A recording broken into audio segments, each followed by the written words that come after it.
peço-vos imensas desculpas de ser assim tão frontal.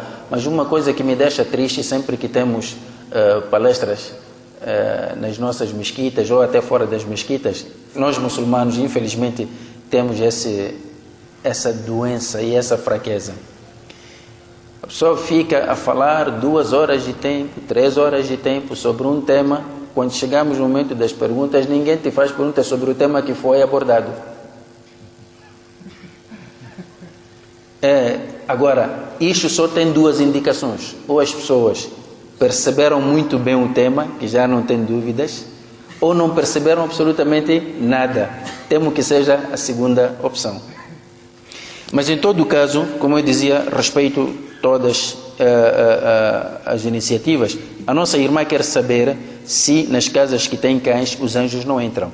E ela coloca esta pergunta exatamente porque há estas indicações de que uma casa onde tem cão, diariamente Allah diminui o thawab que vai para aquela casa. E porque existe um outro hadith em que o Nabi alayhi salatu wasalam, está no Riyad al-Salihin, em que não permitiu a presença de cães numa casa, excepto por 2 razões: ou cão de guarda, ou cão que é usado para a caça. Só. Agora, nós temos hoje, o cão já faz parte da família também, é primo, é sobrinho, até deixam herança para ele, tem clínicas especiais, tem banhos especiais, tem sauna especial para cães. Este tipo de coisas o Islã desaconselhou. E isto, ao desaconselhar, não significa tratar mal os animais. O Islã encoraja os seus seguidores a tratarem bem os animais, seguindo o exemplo do Nabi Muhammad alayhi salatu wasalam. Ele várias vezes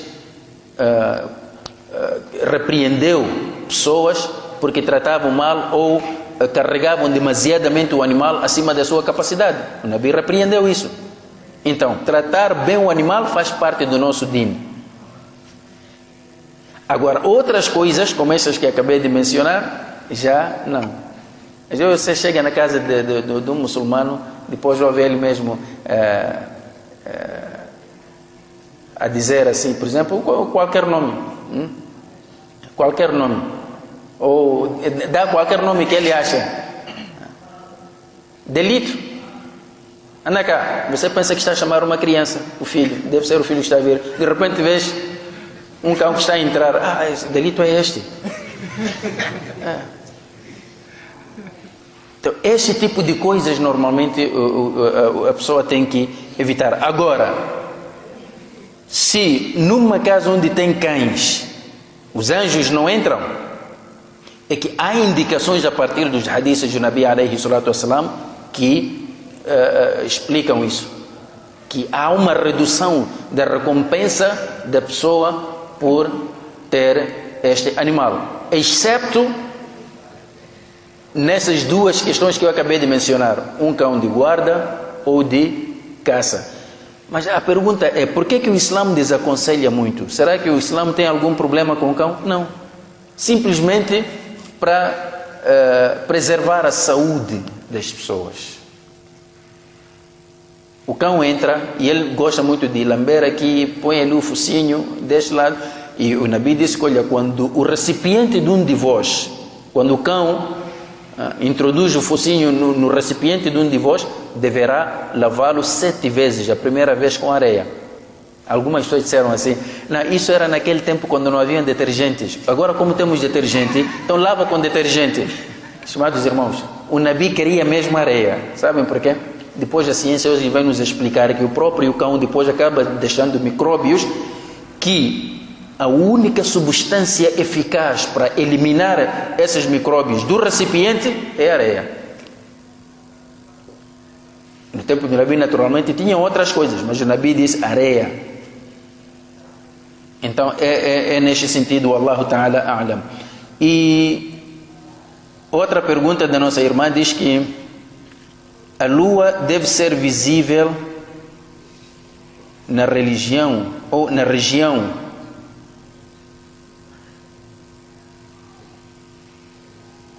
Bom, há uma palavra aqui que não estou a conseguir. Diz no local ou em qualquer parte do mundo. é suficiente para o início do Ramadã. Ou a celebração do Eid. Então, esta é uma pergunta. Quer dizer, a lua deve ser visível na região, no local ou em qualquer parte do mundo. É suficiente para o início do Ramadã. A nossa irmã está a perguntar sobre a questão da lua. Se a lua vista em qualquer parte do mundo, num canto do mundo, o outro canto do mundo pode beneficiar-se dessa lua e começar o jejum ou fazer o Eid. Estimados irmãos, a questão da lua é uma das questões que também precisam ser aprofundadas cientificamente. Mas o que nós podemos aqui dizer de viva voz, recusarmos de viva voz, é o que acontece nos nossos países, em que mesmo os alimos que falaram da lua regional, não é?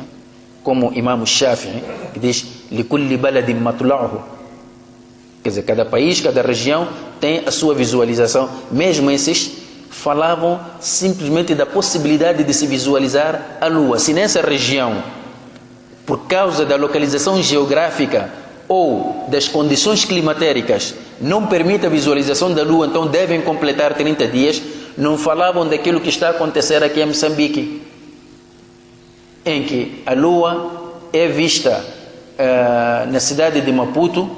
Então encontramos o pessoal do Masjid de Muhammad faz jejum, mas os de Malhangaleme não fazem, porque ainda não viram a lua. Que diferença entre aqui e Malhangaleme, estimados irmãos? Ou daqui para Machava, qual é a diferença? Quer dizer, a não ser que a pessoa diga que, olha, não, sabe, o problema é que aí na cidade há uma diferença em termos de fuso horário com Machava, diferença de 2 horas de tempo ou 24 horas. E o que acontece? Então, aquilo que nós fazemos aqui, em que esta mesquita faz e daquela mesquita ali não faz, isso não tem nada a ver com o Islã, tem a ver com os caprichos humanos. Só isso. Há pessoas que pensam que a lua só deve ser vista na África do Sul. Vista em Moçambique já não é lua. Pode ser qualquer coisa, alguma imagem de queijo no formato de lua, menos lua não é. Estimados irmãos, então aqui Imam Abu Hanifa é desta opinião, de que a lua vista num canto do globo terrestre, o outro lado também serve a mesma lua. Mas outros imãos então preferiram detalhar. E muita gente hoje nega quando se diz que a lua foi vista na Arábia Saudita. Diz que não, essa é a lua de Meca. Meca é longe. Estimados irmãos, vai estudar geografia, pelo menos. Você sabe, olha para o globo terrestre, vai encontrar aquelas linhas verticais e horizontais. Onde é que nós estamos? Moçambique, você, pelo menos na província de Nampula, estamos numa linha meridional de 40 graus que vai diretamente para Meca. Significa que a diferença do horário aqui é de 1 hora de tempo, em alguns momentos 2 horas de tempo. Não são 24 horas. Então como é que você diz que não vou seguir lua de Meca? Diz que não, porque aqueles ali são árabes. Eu não quero seguir lua de Meca, porque Meca não costumam ver, usam telescópios. E qual é o problema? Quer dizer, você, quando olha para alguém, como agora se estou sem óculos, se olhar para o meu irmão, quando coloco o óculos, já não é ele. Onde é que já se viu, estimados irmãos? Diz que mudou porque vi com óculos. Não é a mesma pessoa. Simplesmente eu usei instrumentos que me possibilitam ver mais de forma clara o objeto ou a pessoa. Mas aqui a nossa irmã ainda continua, diz: se for em qualquer parte do mundo, por que nos baseamos em Meca e não na África do Sul, que é aqui ao lado? É essa a questão que estávamos a explicar. Quer seja África do Sul, quer seja Meca, podemos nos basear. O problema é que quando a lua é vista em Meca, os sul-africanos não aceitam. Mas quando é vista na África do Sul, todos nós devemos aceitar. Por quê? Num desses anos, recebemos informações de irmãos na zona de Matibani, Nakala, que juraram em nome de Allah, disseram La ilaha illallah Muhammadur Rasulullah. Nós juramos por Allah que vimos a lua. Alguns irmãos aqui não aceitaram, porque a África do Sul ainda não havia anunciado. Não aceitaram. Quer dizer, a lua quando é vista na África do Sul, todos nós aceitamos, basta alguém dizer, olha, já vi a lua, aceitamos. Mas quando é vista por algum irmão aqui, principalmente no centro e norte do país, já não basta o islamo dele. Queremos conhecer a cor da pele, o número do BI, tudo isso. É possível, estimados irmãos? O islamo exige apenas o kalima e nós exigimos outras coisas, até a cor da pele.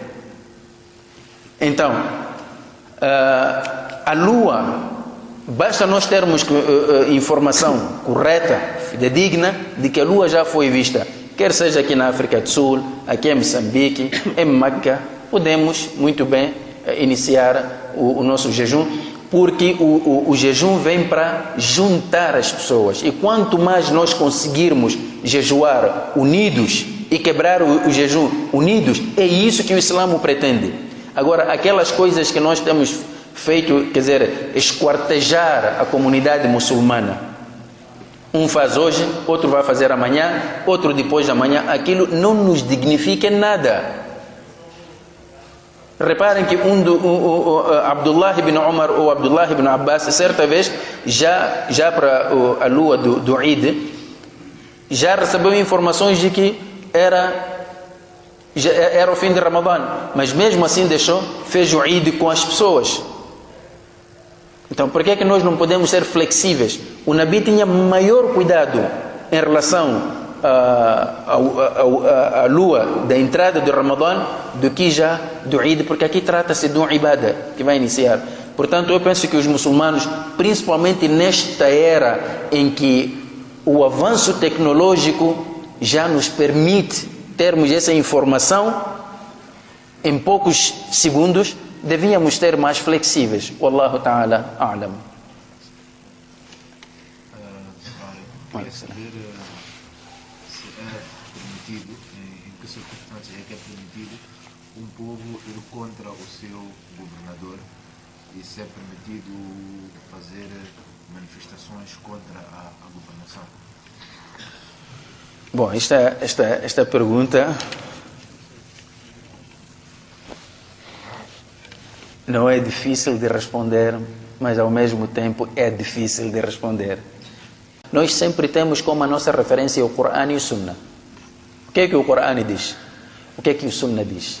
O Nabi sallallahu alaihi wasallam muito cedo disse uma coisa aos muçulmanos: Man ra'a minkum munkaran falyughayyirhu biyadihi. Aquele que dentre vós notar algo de mal, deve mudar com a sua mão. Isto é, se tem poderes para mudar, pode fazer. فَإِنْ لَمْ يَسْتَطِعْ. Se não conseguir com a mão, não tem poder para fazer, فَبِلِسَانِهِ. Pelo menos com a sua boca, denunciando que isto é um mal. فَإِنْ لَمْ يَسْتَطِعْ. Se não conseguir também falar, فَبِقَلْبِهِ. Pelo menos rejeitar aqui no seu coração, só que esse é o nível mais baixo do iman. وَذَلِكَ أَضْعَفُ الْإِيمَانِ.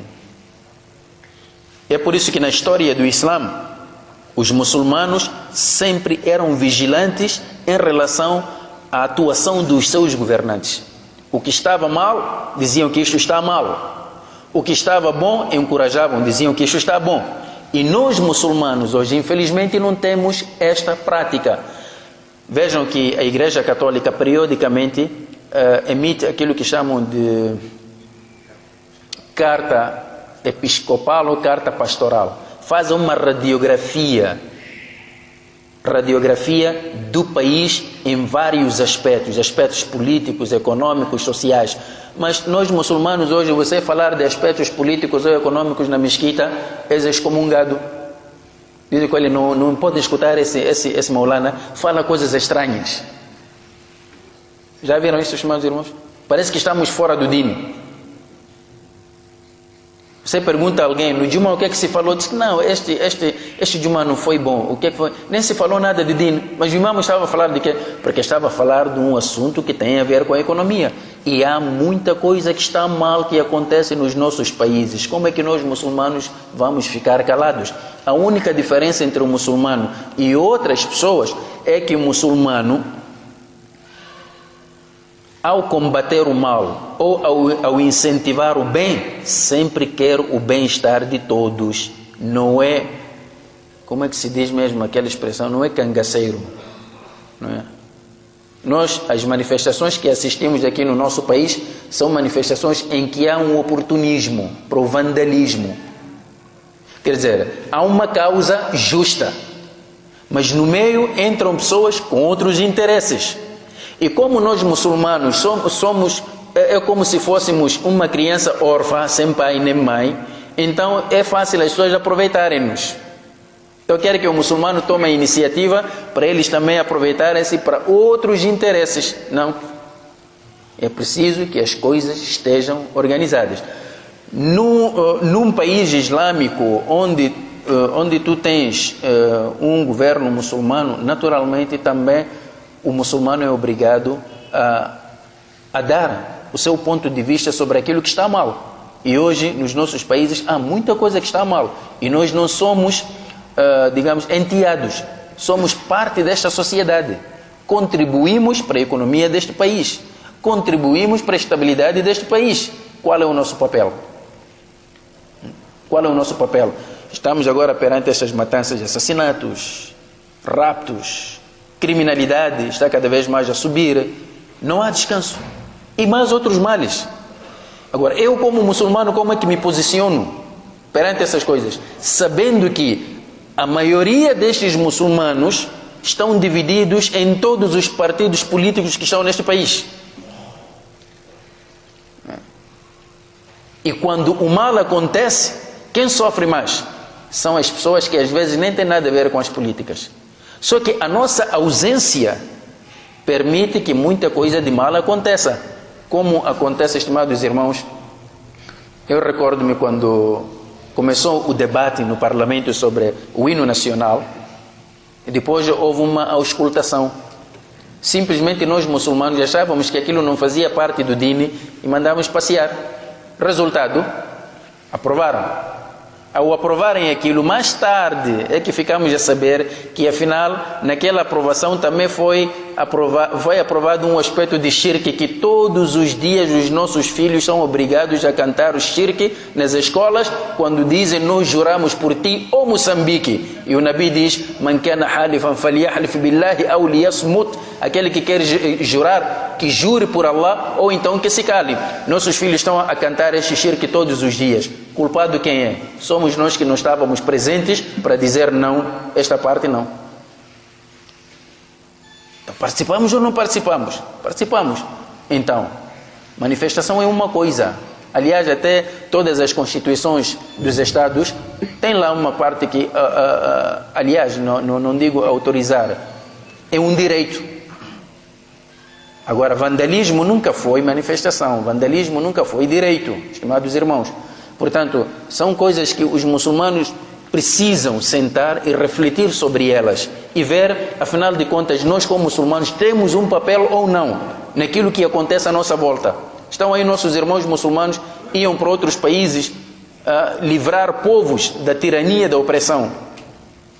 Wallahu ta'ala a'lam. Um momento. Sobre o tema que já debruçou, eu fiquei com duas dúvidas. A primeira é, visto que os muçulmanos permaneceram 800 anos, ou por volta de 800 anos na Espanha, o que levou, qual é a razão do declínio? Ou seja, o que é agora, já não temos o Estado, já não pertence, o que mudou? O nosso irmão está a procurar saber se os muçulmanos viveram 800 anos na Espanha. Então, o que levou com que o Islã desaparecesse de lá? Ainda bem que eu coloco esta questão, porque realmente esta parte da palestra que eu apresentei hoje só tinha a ver com a conquista da Espanha pelos muçulmanos.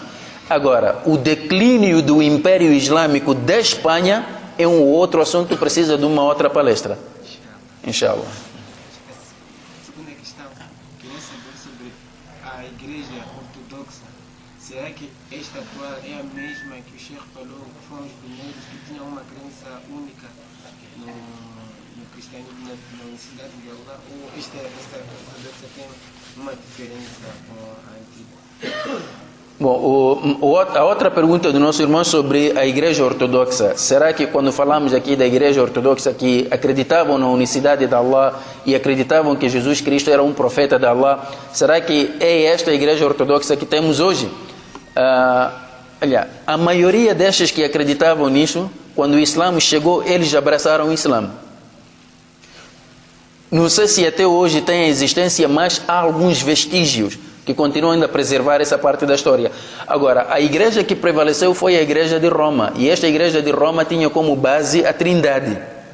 E esta igreja que prevaleceu até hoje, por mais que se chame de ortodoxa, a ortodoxia aqui é entre aspas, porque ela é conservadora nos aspectos que a própria igreja criou, não nos ensinamentos que Jesus Cristo deixou. Como pode ver, até o próprio nome mudou. O próprio nome de Jesus Cristo. Muita gente hoje pensa que chama-se Jesus. Quer dizer, se Jesus estivesse hoje entre nós e você chamasse Jesus, ele nem sequer ia prestar atenção para ti, porque ele não conhece esse nome. Então como é que ele se chamava? A verdade é que aquela doença da Europa, a doença ocidental, a doença do J, eles mudam tudo. Qualquer nome que começa em árabe ou em hebraico por Ya, eles mudam para J. Por isso mesmo mudaram de Yunus para Jonas, de Jacob para Jacob, de Yeshua para Jesus, de Yusuf para José, de Yahya para João. Então, se mudaram estes nomes, não podiam mudar o nome do Nabi Muhammad a.s. Naturalmente mudaram para o Consolável, para o Paraclito, por aí em diante. Então, estas mudanças ocorreram também. Portanto, a ortodoxia da igreja atual, podemos falar do ponto de vista do seu conservadorismo em relação à cultura da própria igreja, que é um produto puramente humano, não uma ortodoxia baseada nos ensinamentos originais de Yeshua ou Isa, que é o verdadeiro nome dele. Wallahu ta'ala a'lam.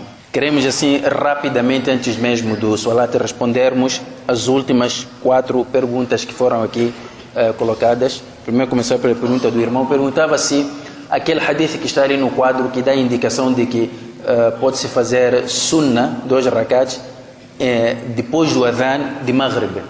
É correto.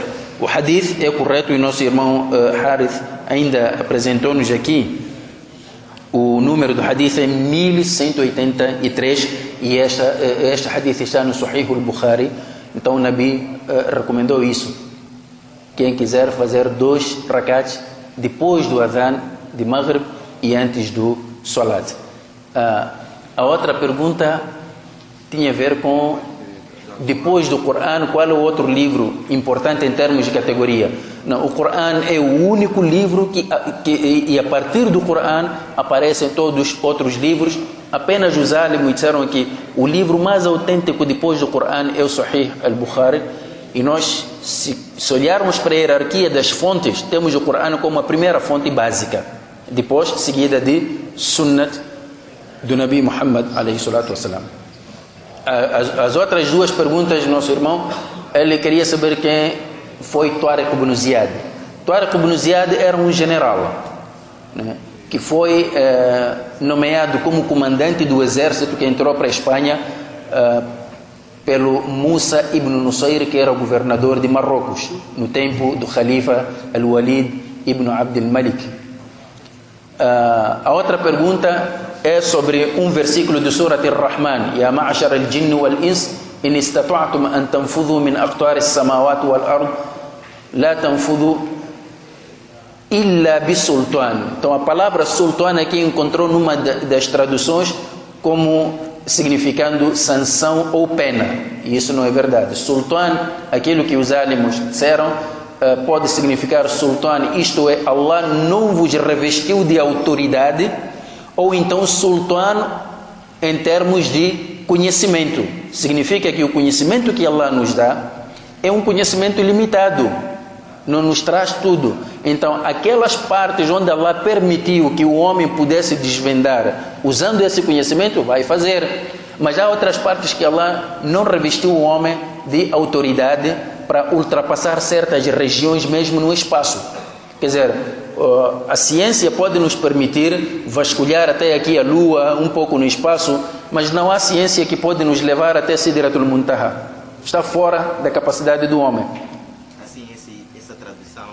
Não, esta tradução está errada. Dizer que sultana significa sanção. Primeiro, a palavra sultana na língua árabe não significa nem pena nem sanção. Não significa isso.